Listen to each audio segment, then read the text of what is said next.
Yes, hello and welcome back one and all to Kilohearts. George here with a fresh project and a fresh topic of discussion. Today we're going to be dealing with the psychological challenge and opportunity of reverb.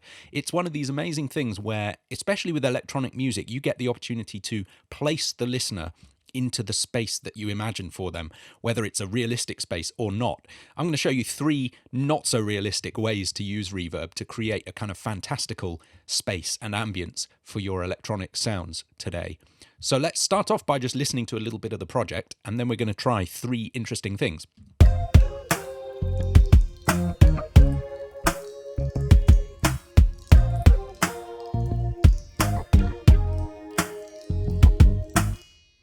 Nice spacious sort of a groove there, and we're going to fill it with some intriguing reverb sounds, like, for example, this gated tom reverb, because we like Phil Collins.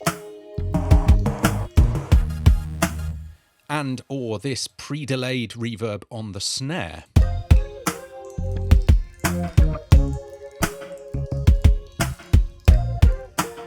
To create a kind of diffuse slapback. And last but not least, my old favourite, the Shimmer Reverb in Heap on the guitars here.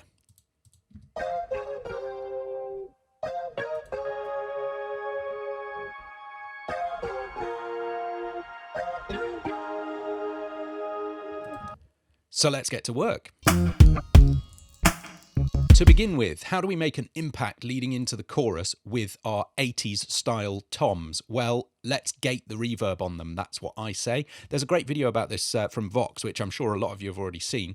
We'll put a link in the description. It describes the genesis and the use of the gated reverb drum sound, but it's quintessentially 80s, and it sounds like this.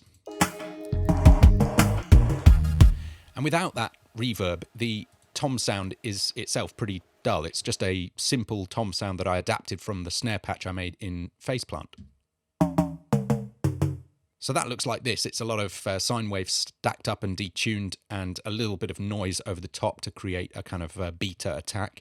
But it's essentially a very simple sound, and we're going to make it a great deal more interesting in Heap. Now, sidechaining is the crucial thing to remember here, because the reverb itself is going to be so rich and washy that it won't drive the gate very effectively. So we're bringing in an external sidechain from this track where I've duplicated the original clean tom sound and mute the output. So that is nice and clean and whippy, and that drives the gate on the affected drum sound. So I've got the parallel buses here set up so that a clean version of the sound comes through here, but we have a lot of reverb pre-filtered in a couple of different ways, high cut, low cut, and a kind of tuning peak there that we can fool around with if we want. And that sound rushes into the reverb at full mix, so we get a really soft, washy sound. And if I take away the gate to begin with, you'll hear that that's very indistinct, very diffuse.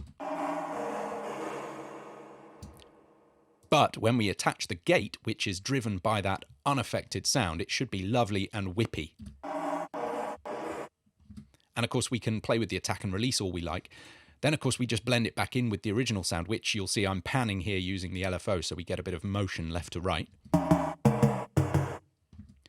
And suddenly you have a lovely 80s gated reverb sound. Let's just compare that with a simple reverb without the gate.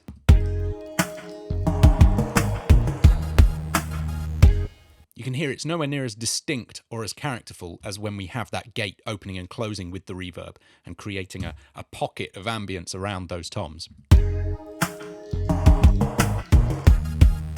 So that's a lovely way to create colour and impact going into a chorus or a new section of the song. We're going to use that a lot. And once you've heard it a few times, comparing it to the unaffected tom sound, it's like night and day in terms of character.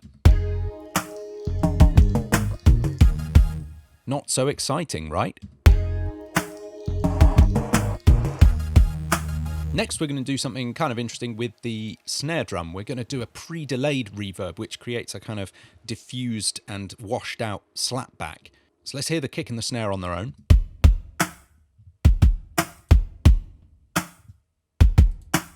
Fairly simple sounds created in Faceplant. And the reason behind keeping them so tight and compact is that we now have lots of space to explore around them using things like reverb. So in Heap, I've built a basic slapback circuit using a delay with a very, very short time and no feedback at all. That just gives us a single repeat of the snare sound just a moment after it hits. That's like it cannoning back off a not too distant wall to us. But then to make it a touch more interesting, I've washed that delayed sound in reverb, full mix again, and with the early reflections knob here, we can control just how washed out and diffused that is. At the moment I have it set to full, so we're hearing mostly quite distinct echoes, but we can take that way down and make it more and more indistinct. And just a note on filters, either before or after a reverb, it's a lot of fun to filter, just to shape the sound, control the space that you're exploring with these reverbs. So let's start off with the mix at 0 and just hear the delayed sound.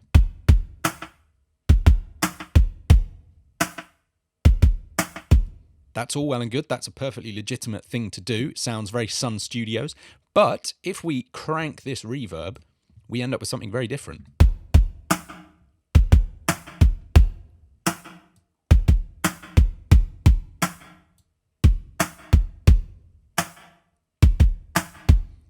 It's much more of a character addition. It's some kind of reminiscence or memory of the sound. It becomes indistinct and dreamlike and creates a much more interesting ambience in the sound. So let's bring the rest of the sounds back in.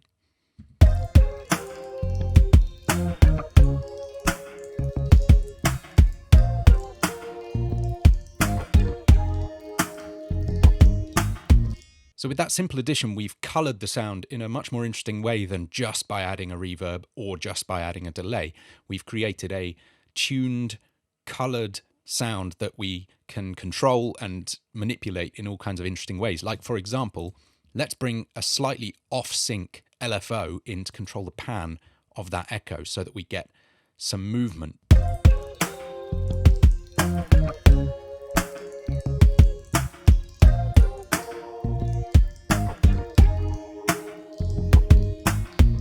And because it's not quite in sync, it never appears in exactly the same place twice. It's like you're in a room that's revolving around you, some kind of crazy dungeon or hall. And so you see the psychological trickery of all of this. You're creating worlds for people using reverb in creative ways.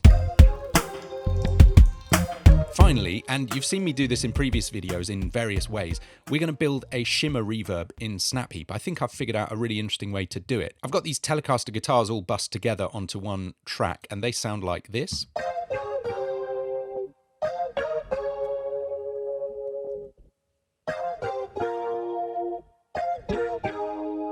And we're going to go more into the formation of that sound itself in another video fairly soon. But what I want to do right now is do a bit of post-processing on that sound in Heap. I've been at a bit of a loss for how best to do a Shimmer Reverb in Heap because there isn't a simple method to feed the output signal back into an input.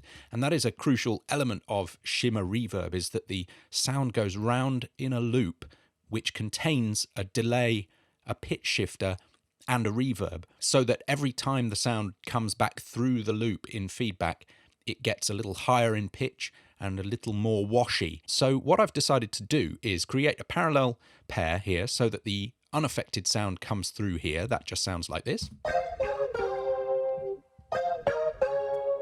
And then on its partner bus here, a couple of filters as discussed previously, just to shape the incoming sound. Then I'm going to build the first iteration of the reverb with this pitch shifter, up 12 semitones, 1 octave, followed by a delay of 1 quarter note, and then, of course, the reverb at full mix and with a nice long decay time, 3 seconds in this case. I've made sure to keep the dampen control pretty low. This control allows the higher frequencies to decay more quickly than the lower frequencies, which is a very natural acoustic phenomenon, but this is a sort of unnatural sound, so I'm keeping that nice and low so that the higher frequencies can continue to blossom in a sort of pseudo-magical way. And if I play all of that back, what we get is a repeated sound up an octave and bathed in reverb.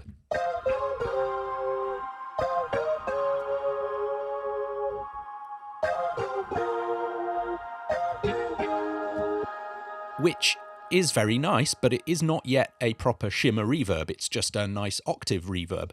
So here's where the exciting and entertaining little cheat comes in. I took all of that, saved it as a preset here in Heap called Shimmer, and then, because you're able to load Heap as a snap-in within Heap, do some nested snapping, some snapception, I've just opened up a new iteration of Snap Heap after that chain, which contains the exact same chain. I've saved it and I've reloaded it in this nested instance of Snap Heap, and then I've done it a third time so that we have 3 octaves of rising Shimmer Reverb. And that ends up sounding like this.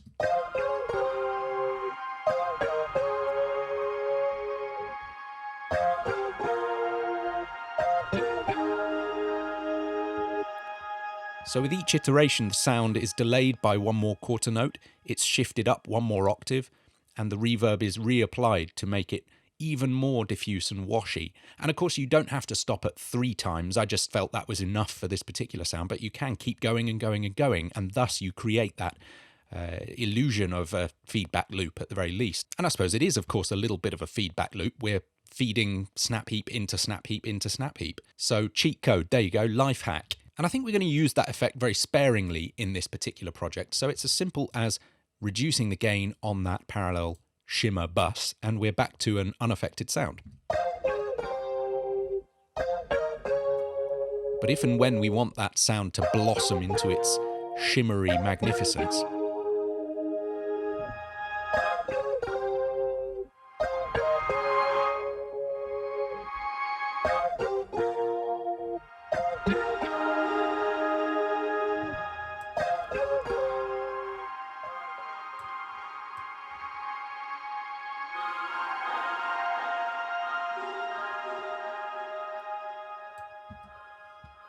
there's a good reason why it's one of my favourite sounds. It's a transporting, intriguing sound. It opens up new space for the listener to explore in the track. And that, at its best, is what reverb can do for you. So try a few of these things out. And don't forget, folks, for a very reasonable monthly fee, you can own all of these sounds and effects, phase plant, Snap Heap, all of the individual snap-in effects, and use them to your heart's content in your projects. And better still, at the end of each year of your membership, you'll get a voucher entitling you to, I think, $100 to spend on your favourite snap-ins and products so that you can own them permanently. It's a fantastic way of doing things, and means that right from the get-go, without shelling out hundreds and hundreds of dollars, you can be using all of these sounds and getting a great, creative, explorative sound into your projects. So go check that out and read more on Kilohearts.com.